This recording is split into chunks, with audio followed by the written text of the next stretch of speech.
my name is Zuriel Oduwole. I'm a filmmaker, a global education advocate, and also a presidential advisor. I started as a filmmaker first.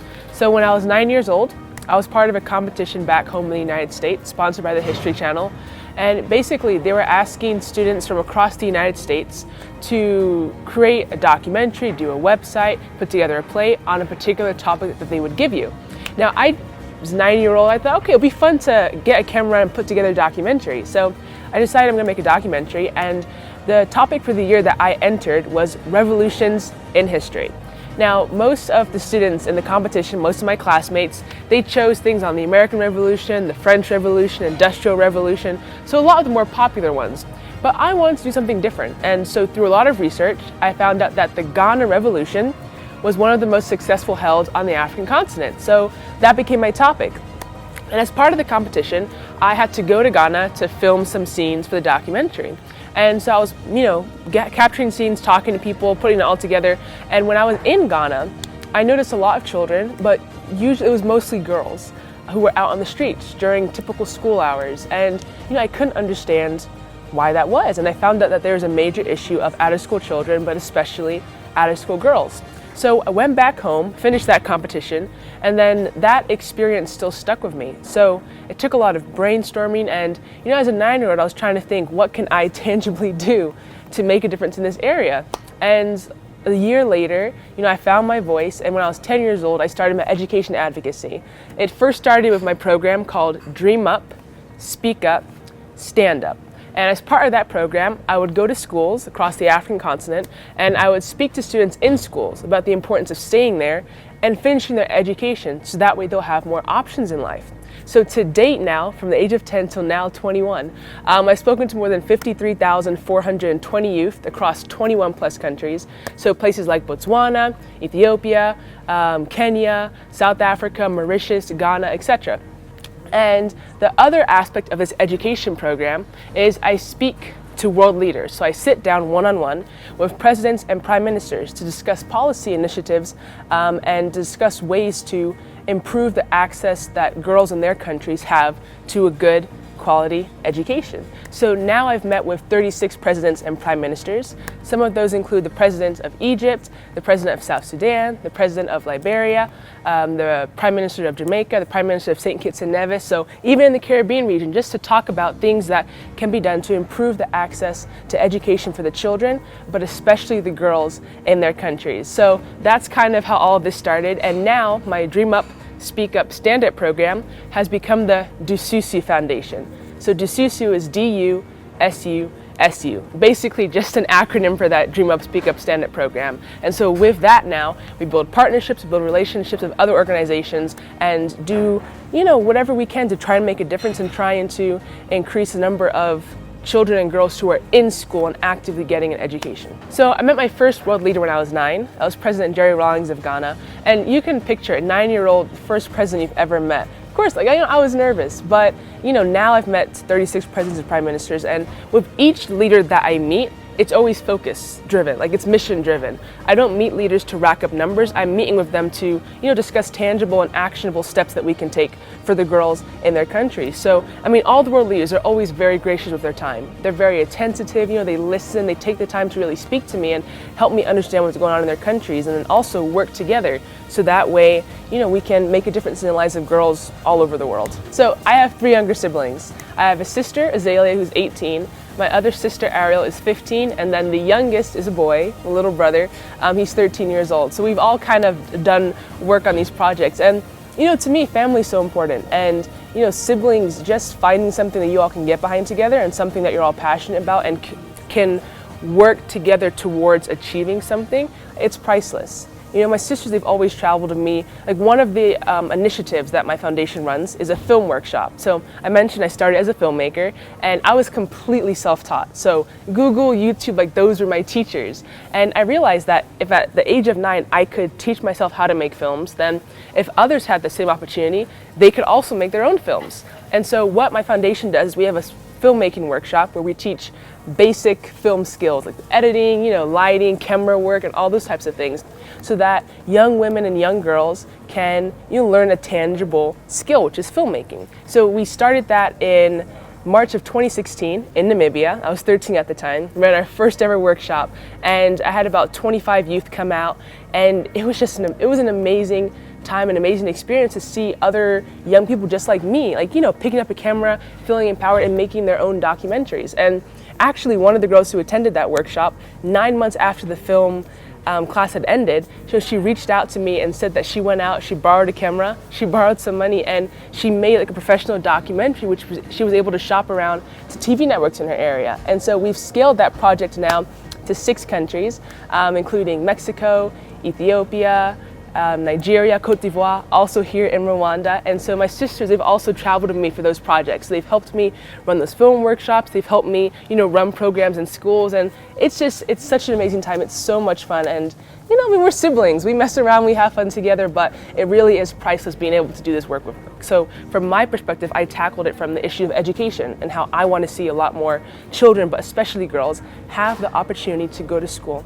As I mentioned, that I run film workshops. So this was actually my first time running it here in Rwanda in partnership with CARE International. And we went to Mzanzi, like, you know, 3-hour drive from here. And I mean, first of all, this country is beautiful. Like, when you taking that drive, you get to see a part of Rwanda that you don't always see in pictures. You know, just being here in Kigali, the mountains, the hills, such a beautiful country. And so we went up to Mzanzi for the film workshop. We got to meet a few girls and, you know, just teach them the skills that they can use to tell their own stories. And you see them like they're picking up cameras, using everything that they learned to tell their stories, to capture each other's stories. It was such an amazing time. And those girls, I mean, the students that work with in film workshops, the students that I see in schools, they truly do inspire me because I see the passion and the hunger that's there. It's just about giving them the opportunity to tell their stories and to use their voices. So my foundation, the Dasusi Foundation, we have an annual award called the Dasusu Awards. So this was started back in 2014. You know, I mentioned that I meet with a lot of presidents and prime ministers, but I realized that they're not the only ones who can make a difference or who have a role to play in improving the lives of girls and women in their countries. There's other actors at play. And we realized that first ladies and gender ministers are 2 such people in the different countries who have a role to play. So in 2014, we started the Dasusu Awards to recognize First Lady and a gender minister who's doing a lot in the areas of girls' education and also gender development and women empowerment in their countries. So for the First Ladies category, since we started, the first award in 2014 went to the First Lady of Tanzania, Her Excellency Samia Kikwete. A year later, in 2015, the award went to First Lady Margaret Kenyatta of Kenya. The 2016 Dasusu Award went to First Lady Monica Gengos of Namibia. A year later, in 2017, the award was presented to the First Lady of Senegal, Her Excellency Mrs. Mariam Faye Sall. In 2018, it went to First Lady Isaura Nyusi of Mozambique. In 2019's award went to First Lady Ligia Fonseca of Cabo Verde. In 2020, we presented our Dasusu Award for the First Ladies category to the First Lady of Sierra Leone, Her Excellency Mrs.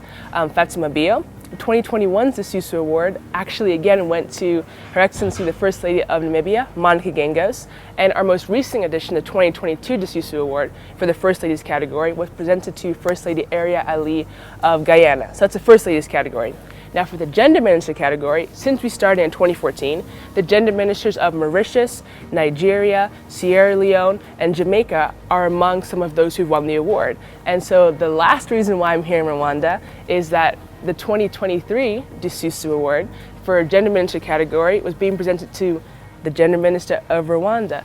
And so that's the last reason why I was here. I mean, in Rwanda, I found out that for the last 3 years, they've been able to maintain their top spot as an African country with the highest number of women representatives in parliament. And there's such an enabling atmosphere here that encourages women leadership, that encourages and inspires and fosters women taking leadership roles and leadership positions. And so that was part of the reasons why they won that award, and the last reason why I'm here in Rwanda. From that first experience when I was 9, seeing girls, out of school till now, like, that's kind of what's driven me to continue to do the work that I'm doing. Every time I meet a student, every time I meet a girl in a different country and I get to hear their stories, it inspires me and encourages me and drives me to continue the work that I'm doing. So that passion has always been there and always will be there. Now, in terms of trying to balance it with like other aspects of life, like education, I mean, from young age, when I was a kid up until I graduated high school, I was homeschooled. So that allowed me to do my work on my computer as long as I had Wi-Fi, and that's how I was able to travel to so many different countries for my projects.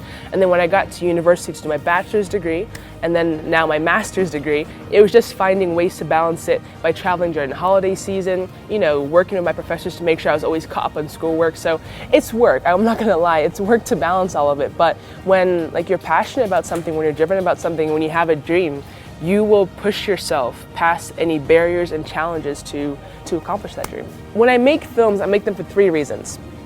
First is to tell positive stories. Just because there's so many negative stories, I'm sure if you turn on the news or open a newspaper, there's so much negativity out there. So I try and tell positive stories to remind us of the good things that are out there.